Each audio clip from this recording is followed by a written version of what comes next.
José Joaquín Villamil y al comité organizador por la gentileza y la deferencia que tuvieron de invitarnos a participar en este evento de tanta trascendencia para cumplir básicamente con dos funciones. Una,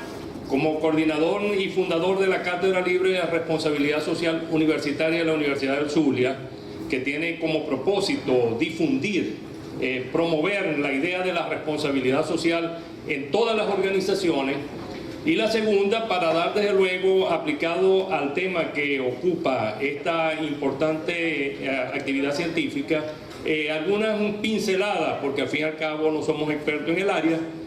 sobre lo que es la responsabilidad social específicamente en el área de la salud. En ese contexto, pues, la Universidad del Zulia ha venido haciendo esfuerzos sostenidos por tratar de impulsar esta nueva cultura. Una cultura que es fundamentada básicamente en principios éticos, porque la responsabilidad social no es filantropía, no es asistencialismo, no es paternalismo, es simplemente dentro de las organizaciones el desarrollo en la comunidad organizacional de una cultura que propenda justamente al servicio, a ver al demás como el objeto de mi acción en la organización y de qué manera pues yo puedo involucrarme activamente con él para darle justamente felicidad, para darle servicio, para darle mi aporte en lo que son los objetivos de cada una de las organizaciones. En ese contexto, la definición de la responsabilidad social, según Barreto, afirma que se ejerce a través de una práctica de vida basada en principios y valores, los cuales posibilita el desarrollo de las personas y la sociedad en un ambiente de respeto y progreso económico, cultural y espiritual.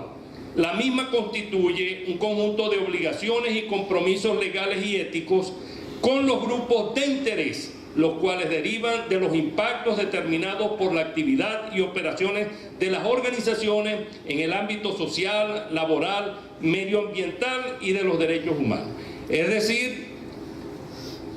que tres dimensiones son fundamentales en la responsabilidad social en casi todas las organizaciones: lo social, lo económico y lo ambiental.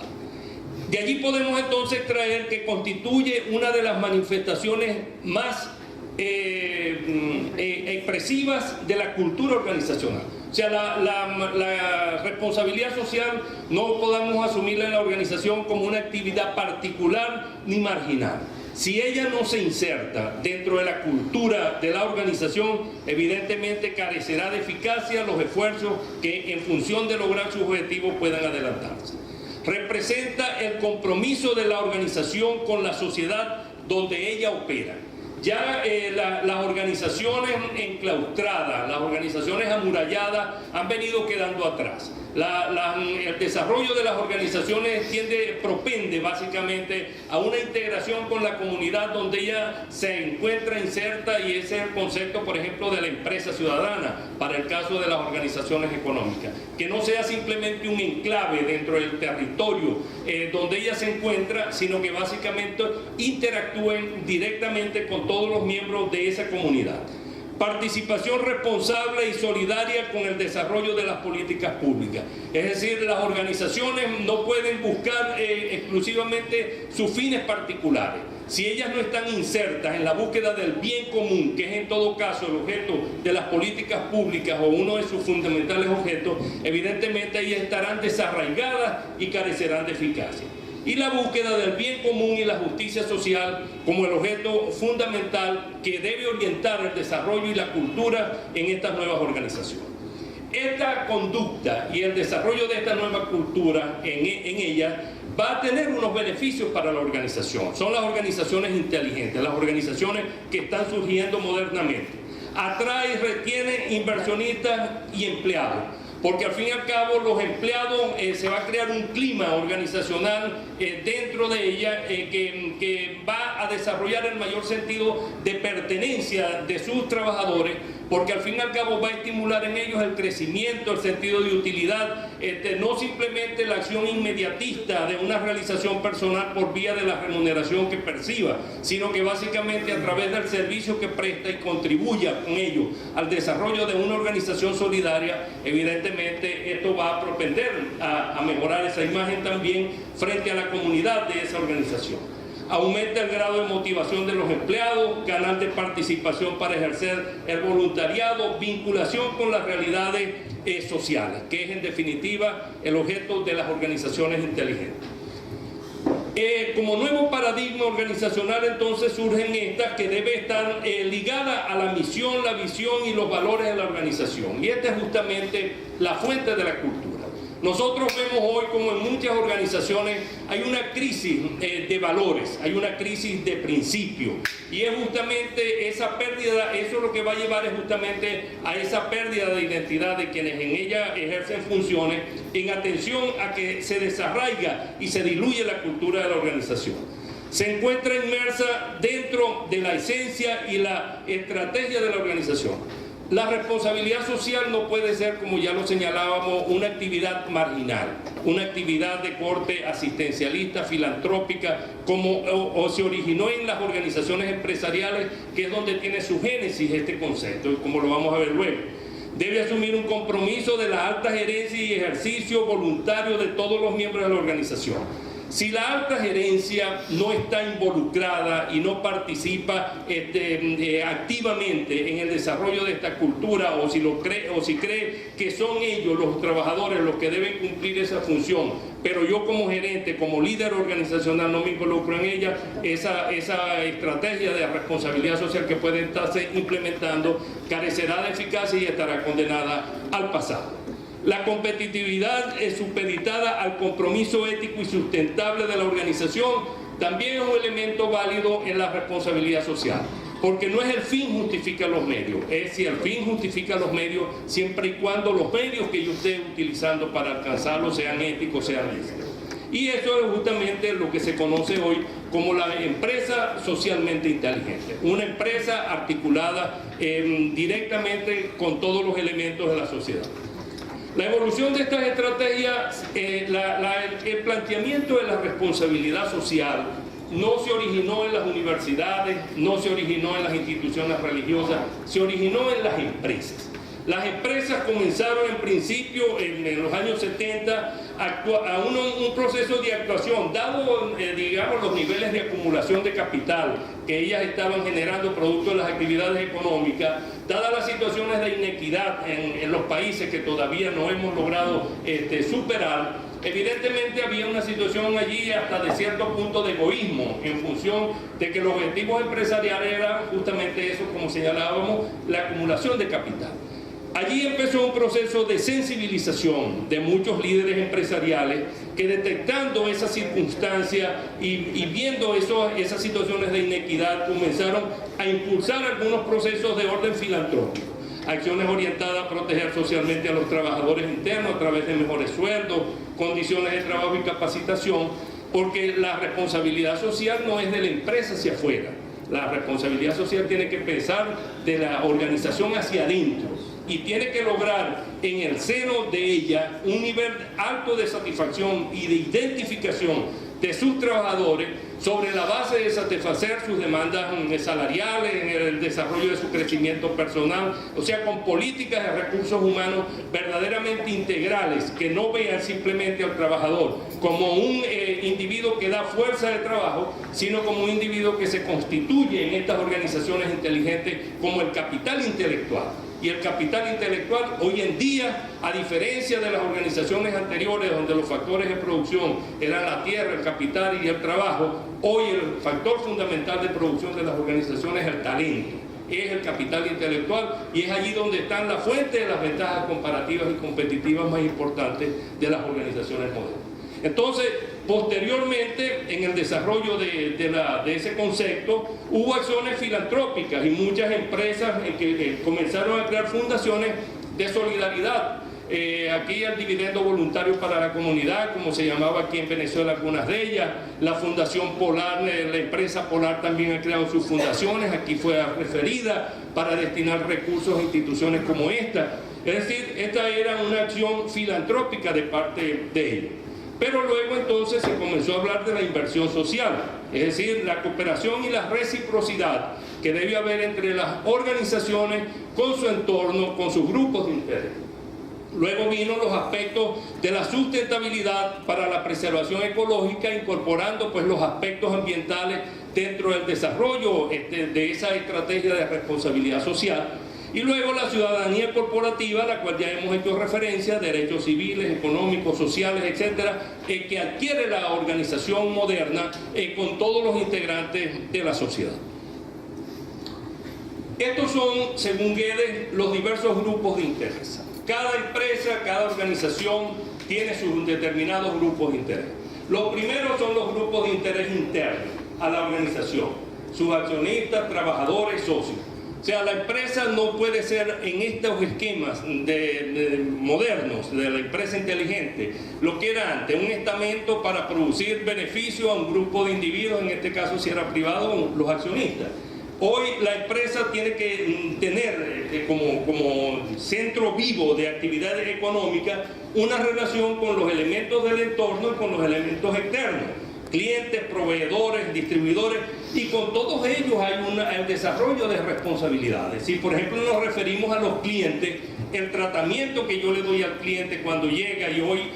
muchas empresas apuntan su ventaja comparativa y competitiva en la atención al cliente, que las hace diferentes a otras, pero también en el producto, en la calidad del producto que yo le estoy suministrando, al evitar falsificaciones o fraude en el servicio, productos que yo estoy prestando a esos usuarios. Entonces, verdaderamente, pues todo esto va cambiando en una nueva dinámica, en una nueva relación, y todo eso tiene básicamente un fundamento ético, que es lo que va a motivar el desarrollo de esas organizaciones. De igual manera, pues con los grupos externos, comunidades, los gobiernos, el gobierno local, el gobierno... aquí tienen que haber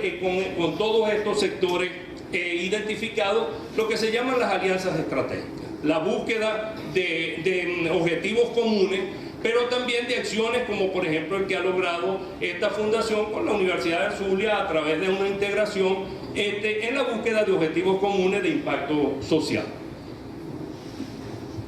Los indicadores, cada organización tiene que establecer sus indicadores de responsabilidad social para ver, y cada una tiene que identificar de acuerdo a su pertinencia, de acuerdo a sus actividades, competencias, cuáles son esos indicadores que me permiten a mí determinar que efectivamente voy orientado a una cultura de responsabilidad social en mi organización.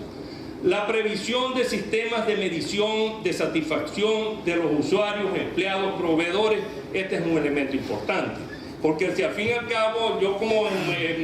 paciente me voy a la institución hospitalaria y soy mal atendido, no recibo el tratamiento que yo aspiro, etcétera, evidentemente ahí hay un indicador de inequidad que me aleja del cumplimiento de este objetivo de responsabilidad social. El compromiso de la organización con la sociedad donde se encuentra inserta. Aquí hemos visto ejemplos claros de cómo la fundación se ha ubicado en determinadas áreas de población de la ciudad de Maracaibo y con programas justamente orientados no de corte asistencialista sino de corte formativo, porque al fin y al cabo ese también es la dinámica de educación a la población que nuestras instituciones deben cumplir. Ponemos, por ejemplo, cuando hablamos en la universidad del programa del servicio comunitario, si un estudiante de odontología va al barrio Chino Julio a cumplir allí su papel en el servicio comunitario, que es una herramienta de responsabilidad social universitaria, no es simplemente para llegar allí a hacer algunas prácticas extractivas de las piezas dentarias, no, se trata de cómo formar a esos pobladores de esa comunidad humilde en el desarrollo de lo que es la importancia de la salud bucal, de la salud dental, sus efectos para la salud del organismo, etc. Entonces se trata de impulsar dentro de esa relación con la comunidad procesos educativos de capacitación hacia la propia comunidad, de acuerdo lógicamente a la pertinencia y al trabajo que tenga la empresa o la organización. Si el que no tenga dinero no puede acceder al desarrollo de tecnologías sofisticadas, diagnóstico por imágenes, tomografías, drogas de alto costo, etcétera, etcétera. Es decir, esto es inalcanzable para un vasto sector de la población nuestra en los países latinoamericanos. Y eso evidentemente constituye un serio problema de inequidad. En consecuencia, la forma de abordar esto no puede ser exclusivamente por parte de las organizaciones privadas de salud. Si tenemos un servicio de salud que verdaderamente en nuestros países, y en este caso en Venezuela, es altamente deficiente, evidentemente que la carga pesada de ese trabajo no lo pueden llevar las organizaciones privadas. Esto nos habla de que hace falta, de que urge en la definición de las políticas públicas en materia de salud en el país, la alianza estratégica entre el Estado con el sector privado de salud. Avances que de común no llegan, pues, por estas razones a los sectores carenciados. Tenemos entonces también como manifestaciones de ese problema las esperas interminables para someterse a intervenciones quirúrgicas. A veces personas los devuelven de los mismos centros asistenciales porque les cambiaron la fecha que estaba prevista para una intervención. La privación al acceso de medios diagnósticos y terapéuticos adecuados. Se tornan prohibitivos los avances, pues, de las ciencias médicas en el creciente complejidad y costo, lo que conlleva a una atención deficiente y cuestionable de la salud. Este es un grave problema que evidentemente hay que abordarlo, y que las organizaciones de salud no estarían cumpliendo eficientemente con la responsabilidad social con la población, con sus usuarios, con los pacientes, si verdaderamente no se definen políticas, macro políticas de salud con el Estado para poder abordar esta compleja problemática, que en los hechos conduce a establecer una división entre quienes pueden acceder a una atención eficiente en tiempo oportuno y con medios adecuados, y quienes, careciendo de medios, solo gozan de un derecho formal a la vida y a la salud que es negada en los hechos de negación.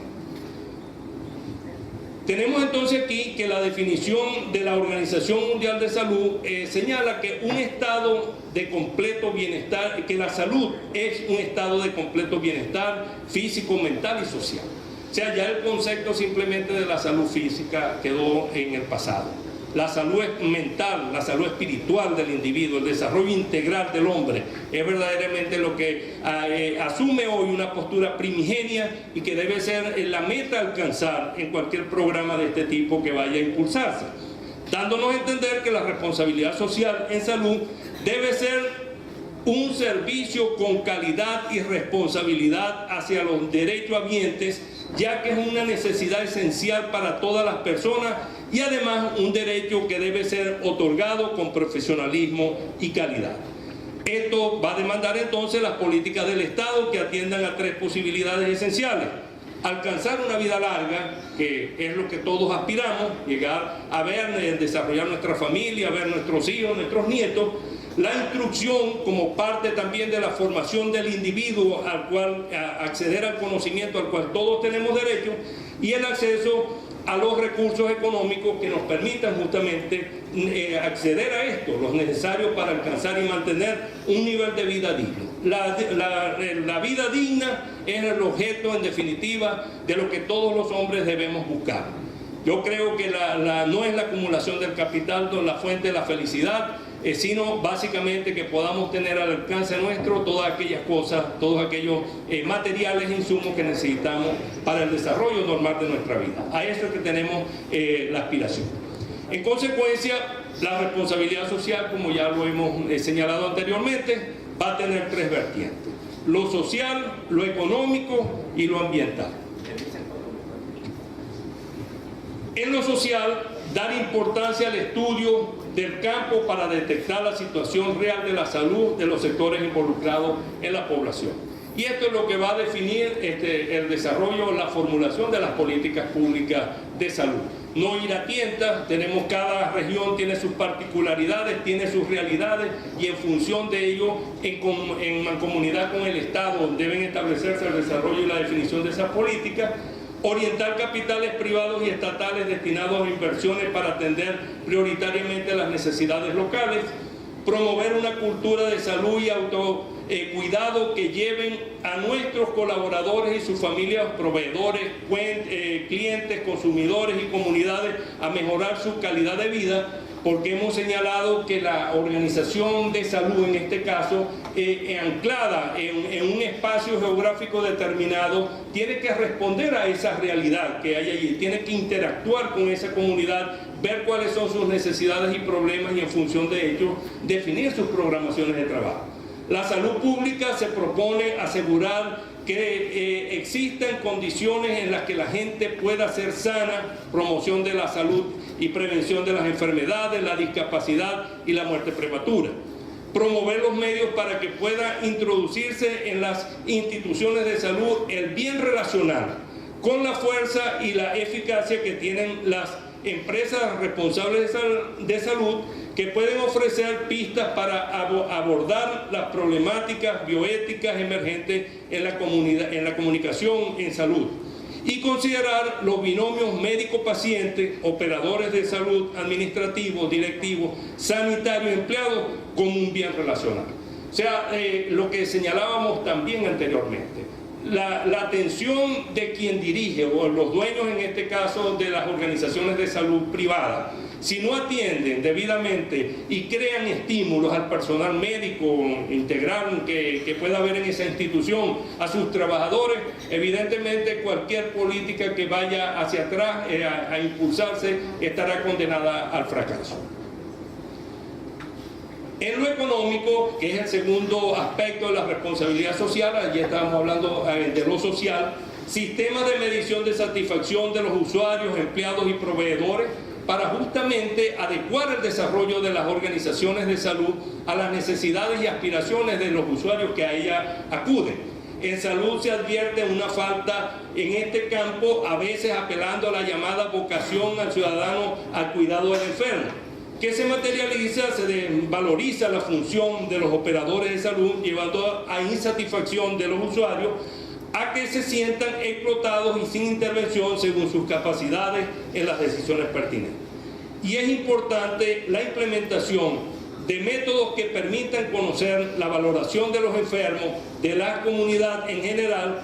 y de los proveedores sanitarios sobre los centros de salud privados y públicos. O sea, la racionalidad económica en una organización de salud no es igual a la racionalidad económica que puede tener una empresa de venta de cualquier mercadería, porque al fin y al cabo lo más importante para el hombre es su vida, y por lo tanto el desarrollo de las estrategias organizacionales, en este caso en una organización de salud, tiene que considerar básicamente que el hombre es su centro al cual atender, y que allí tiene que haber una disposición a cualquier tipo de desprendimiento para poder satisfacer cualquier problema que ese usuario tenga.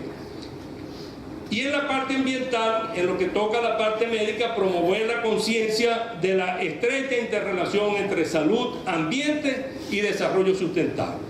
En la praxis médica, las normas de bioseguridad tendientes a controlar la contaminación del ambiente, los desechos que hay allí de productos químicos y de otros materiales biológicos que son factor de contaminación del ambiente y que ponen muchas veces en riesgo la salud de la población donde ese centro se encuentra inmersa por haber un mal manejo de esos residuos o de esos desechos. Los factores de riesgo de contagio en la prevención de las epidemias y la protección de los agentes de salud, médicos, enfermeras, personal administrativo, que muchas veces se ven sometidos a riesgo en el desarrollo de sus actividades profesionales por falta de previsión o por falta de cuidado por parte de las organizaciones. En líneas generales, pues, estas serían las tres áreas sobre las cuales las organizaciones deben asumir una postura. El concepto de responsabilidad social, tal como lo hemos manejado aquí, y para mí, esto es desde mi particular visión, está fundamentado en el sentido de servicio. Y por esa razón es un planteamiento ético, es un planteamiento de orden espiritual.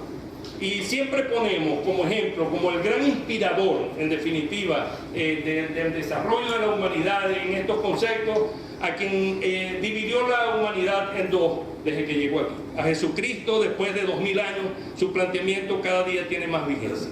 Veámoslo como en su dimensión divina, como hijo de Dios, para quienes somos religiosos. Veámoslo como en su dimensión humana, para quienes tengamos otro concepto del aspecto religioso. Pero este fue su gran mensaje: non veni ministrare, sed ministrare. No vine a ser servido, sino a servir.